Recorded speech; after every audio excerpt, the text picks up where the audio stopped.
In this lesson, we're going to be talking about different types of cryptography. The first type of cryptography I'm going to talk about is symmetric cryptography. And by symmetric, I mean that the key is the same for encrypting or decrypting. So I use the same key whether I'm encrypting the data or decrypting the data. One of the things about symmetric key cryptography is that they use a shorter key length than for asymmetric, which I'll get into in a couple of minutes. It's also faster than asymmetric. You can use algorithms like DES or AES, those are both symmetric key cryptography algorithms. And you can use a utility like AES crypt. I've got a file here called text.txt. I can use AES crypt.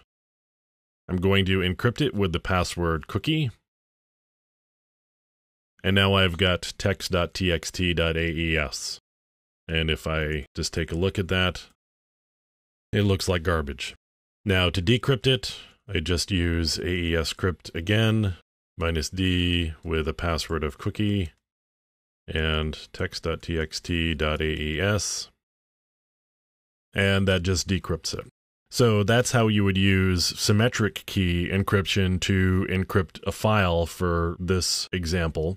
Symmetric key uses either stream or block ciphers, and the difference between stream or block ciphers is that block takes a block of bits at a time, and it's a fixed length block. So for example, 64 bits. If I were to use a block cipher with 64 bits, I would need to take in 64 bits before I could start encrypting. If I didn't have 64 bits to encrypt, I would have to fill it with padding in order to get up to the 64 bits.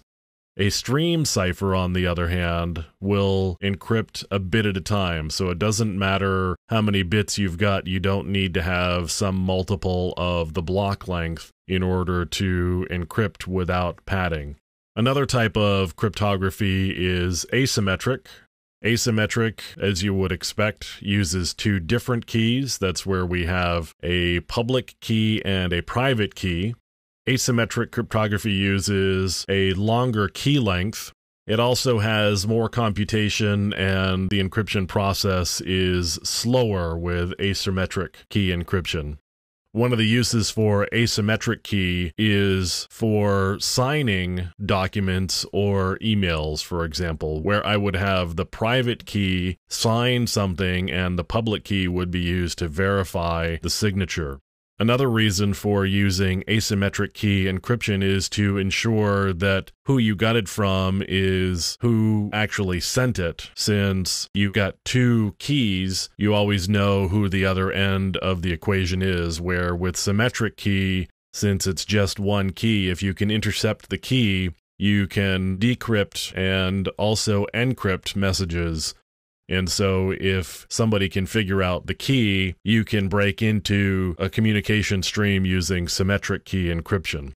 So asymmetric gives you the advantage of ensuring that the other end is who the other end says they are, since they're the only ones who should have the private key in this particular instance.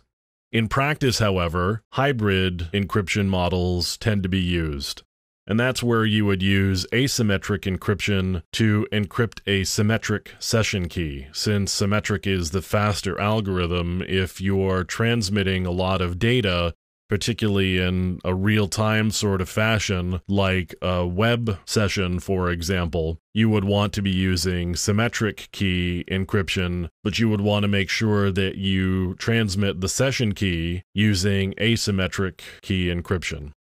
Now, we can use asymmetric key encryption to encrypt a file. It's going to be a slower process. You probably want to use smaller files in order to do that. Fortunately, the file example that I have here is a small one. The thing about this, though, is I've got to generate a key in order to do that. So I'm going to generate a key here. This is going to be an RSA key, and I'm going to call it private.key, and my key length is going to be 4096 bits. And we're generating the RSA private key here. and now it's asking me for a passphrase. This simply protects the key. It has nothing to do with the keying material itself. It just protects the key so that nobody other than the person who knows the passphrase can make use of the key.